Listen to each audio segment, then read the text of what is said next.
Ganito ba ang model ng Innova mo? Tara, mag-DIY tayo ng Zenith Apex LED installation. Mga Lods, disclaimer lang hindi po tayo professional sa field na to. Ginagawa lang po natin yung mga alam na natin o yung mga nagawa na natin.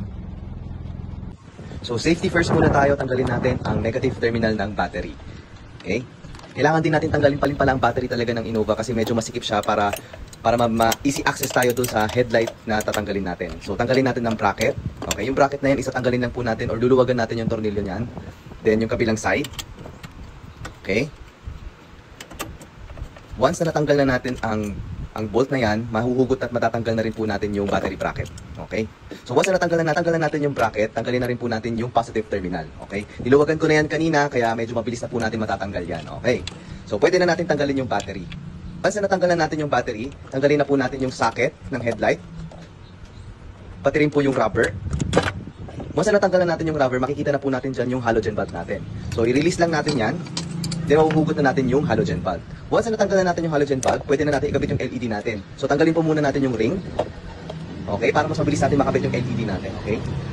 Once na i-place na natin ng maayos yung ring sa loob ng headlight, pwede natin i-lock ito pabalik. So once na nakabit na natin yan, balik na natin yung rubber, tapos pwede natin ikabit yung LED natin. So ang pag-lock lang yan is counterclockwise din. So dito naman sa passenger side, which is nandun yung air filter, tatanggalin lang po natin yung tatlong lock na yan, okay? Ito yung pangalawa, then yung pangatlo.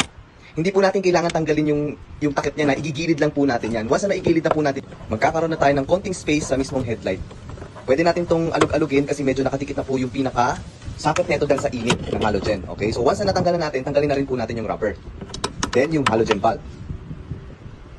So once na natanggalan natin yung ring na yan, yung nasa ibabaw na yan, para hindi kayo mahirapan, yan din ang nasa ibabaw ng headlight. Para kung sakaling hindi nyo nakikita, makakabit nyo ng mas maayos. Then after natin makabit, pwede natin ibalik yung rubber. Then yung LED. Alright.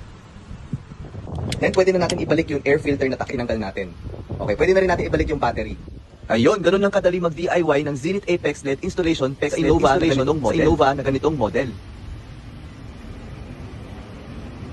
Ayun, ganun lang po kadali mag-DIY ng Zenith Apex LED installation sa Innova. For more tips mo, do follow ang page namin ng zenith.apex.ent. Thank you! Bye-bye!